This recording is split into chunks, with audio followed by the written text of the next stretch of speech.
Guys, I get why Jada cheated. Hear me out. Hear me out. My name is Lwazi. My friends call me Lwaz. We discuss matters of faith, empowerment, mental health, and wellness. Welcome to it. If you're new here, please subscribe, share, comment, like, because it all helps with the algorithm. It helps with getting the video out there. So, engagement, please, not engagement. So I've been reading Will Smith's book, and let me tell you, it's a fantastic read. Guys, it is such a good read. Like, I haven't read a book in a couple of months, and this book is everything. It's filled with so many gems, so many lessons. There's so much relatability in it. And what makes it something relatable, or what makes a person's story relatable, is when you can see yourself in them being themselves. When they are being themselves and living their truth and speaking their truth, if it causes you to see yourself in their story and in their truth, that's what makes it relatable. And this book is incredibly relatable. Having said that, I get why Jada cheated. I do. Kill me. And I'm going to get into why I get why Jada cheated. What was your hardest time in our marriage? I think the turning point in our relationship for me happened when I turned 40. Mm-hmm. That's when I had a midlife crisis. Yeah, your 40th birthday was my low point. So I had made a video earlier on, right, talking about how the spirit of rejection affects people in relationships. So if you know Will Smith's background, his father was very abusive towards his mother, and his father was also very much a disciplinarian, very authoritarian style of parenting, and he also was very hard on Will and his siblings, and Will always wanted his dad's approval. Like, he always said his dad was his hero. Right up until his dad passed away, he said his dad was his hero. So he always wanted his dad's approval, and his dad always withheld his approval from Will. And so that is a way in which people can develop a bit of a rejection or an orphan spirit from their parents or from their upbringing. The effect that this had on Will was that it made him a people pleaser, because he was always trying to make his parents happy. He was always trying to make his dad happy.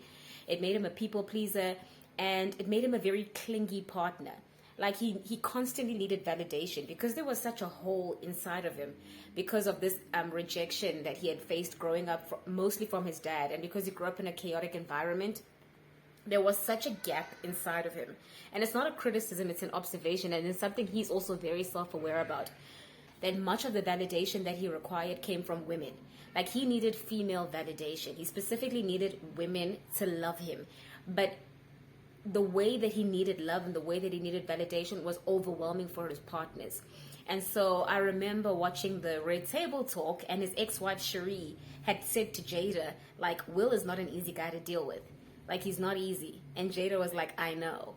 And so when I say I understand why Jada cheated, for one, Will Smith is incredibly driven. Like, he's incredibly disciplined, and he had a very single-minded approach to his career and to the way he wanted to live his life. And it was according to his fantasies. He forgot to include Jada in building the life of their dreams. He was building the life of his dreams without taking her into consideration. I needed more freedom. And freedom in the sense of, like, the public wants you to be a certain way, your family needs you in a certain way, your partner needs you to be something, and for me, that just was never, I'm really a free spirit at heart. I really am, and I always have been. And I just felt like my life had got constricted into this little box, and it was strangling me, basically, Not taking her into consideration. So I can imagine that Jada was incredibly lonely throughout their marriage. And when you read the book, you see the many ways in which she had to compromise herself in order to be married, and then in order to be married specifically to Will Smith, which I think a lot of women do. A lot of women compromise their own dreams to maintain having a family. And I think Jada did that for so long that by the time she turned 40, she was like, no more, I'm done. And I've been very harsh on Jada. Like, the whole world has been like, oh my God, free Will, poor Will. Jada's ruining Will. Like, the headlines are constantly making her sound like a villain, and I have been guilty of also viewing her with like suspicion. I felt like she was quite toxic. I also was in the camp that was worried about Will. But after reading this book, it provides a lot more perspective because he acknowledges the ways in which he marginalized her in their own marriage, by sidelining her goals and her dreams and forcing her to fit into his idea of what a family should be and what their lives should be like. Like everything she wanted, she didn't get. She didn't want to get married. She got married to please him.